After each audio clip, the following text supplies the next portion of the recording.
के 7 किरदार मैं बताता हूं सर। पहला कांग्रेस, दूसरा पंडित नेहरू, सर नाम लेने के लिए मना किया, मैं दूसरी तरह से बोलता हूं। पहला कांग्रेस, दूसरे पहले प्रधानमंत्री एनजी, फिर तीसरा किरदार आईजी पूर्व प्रधानमंत्री, चौथा RG1 उस समय के प्रधानमंत्री, पांचवा SG, छठवां RG2 और सातवां आप सब जानते ही हैं। आप समझदार हैं, समझ गए होंगे सर।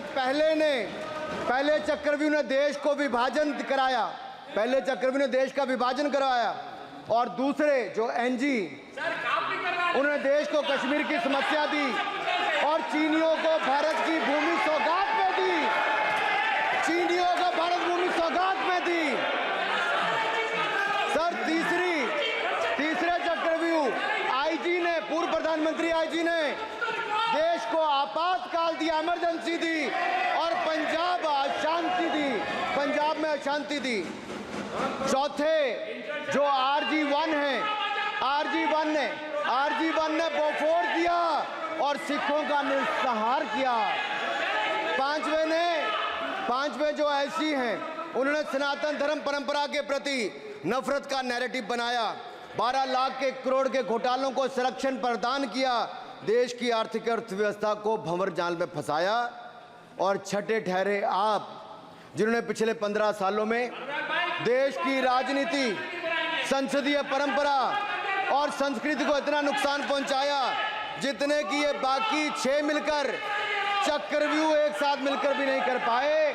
और रही 7वीं, उनका मैं नाम नहीं लूंगा, मैं इतना ही कहूंगा सभापति जी, 7 चक्रव्यूह ने मिलकर देश को गरीबी, भूखमरी, आतंकवाद, कट्टरवाद जैसे अनगिनत दुष्चक्रों में फंसा दिया था। देश को हमने इन आपके दुष्चक्रों से बचाया है, आजाद कराया और माननीय प्रधानमंत्री मोदी जी के नेतृत्व में विकास रथ को आगे बढ़ाया। आज दुनिया में भारत को 5वीं बड़ी अर्थव्यवस्था बनाया। आप जिस अभिमन्यु को घेरने की कोशिश पिछले 22 सालों से कर रहे हैं, गुजरात से लेकर दिल्ली तक, आपके योद्धा और आपकी सरकारें निपट गई, लेकिन आप उनको घेर पाए क्योंकि वो जनता के दिलों में बसे हैं।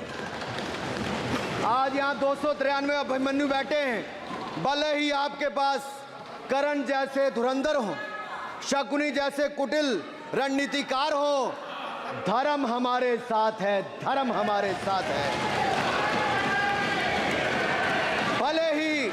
भले ही आपके पास नारायणी सेना हो, लेकिन स्वयं भगवान कृष्ण हमारे साथ है, स्वयं भगवान कृष्ण हमारे साथ हैं।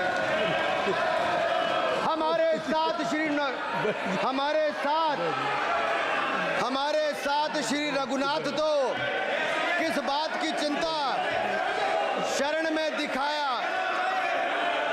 माननीय सभापति जी, हमारे साथ श्री रघुनाथ तो किस बात की चिंता शरण में रख दिया जब मात, तो किस बात की चिंता। हमारे साथ तो जनता रूपी रघुनाथ है और आगे भी रहने वाला है। आप देखिए, ये कल से हलवा बांटने की बात कर रहे थे। अध्यक्ष महोदय, झूठ के पैर नहीं होते, ये झूठ अक्सर कांग्रेसियों के कंधे पर सवार होकर सैर करते हैं, जैसे मदारी के कंधे। सर इसको देख लीजिए। माननीय सभापति जी, झूठ सब के बजाय आप असत्य कहें। झूठ असंसदीय है, उसको हम कार्रवाई का हिस्सा नहीं मानेंगे। असत्य कहें। माननीय सभापति जी, I have already given ruling mister Venugopal ji, I have given ruling please. माननीय सभापति, असत्य के पैर नहीं होते, असत्य के पैर नहीं होते, और ये असत्य अक्सर कांग्रेसियों के कंधे पर सवार होकर सैर करता है। जैसे मदारी के कंधे पर बंदर होता है, वैसे ही राहुल जी के कंधे पर झूठ का बंडल होता है। जैसे मदारी के कंधे पर बंदर होता है, वैसे ही राहुल जी के कंधे पर झूठ का बंडल होता है, जिसे वो रोज यहाँ परोसते हैं। ये बजट पर, सदन पर। माननीय सभापति जी, जिस व्यक्ति को बजट निर्माण की प्रक्रिया का पता ना हो, संसदीय कार्य में रुचि ना हो, मात्र अध्यादेश को फाड़ने का काम किया हो, उससे क्या अपेक्षा की जा सकती है? मैं पूछना चाहता हूं, हलवा किसको मिला? मैं पूछता हूं, हलवा किस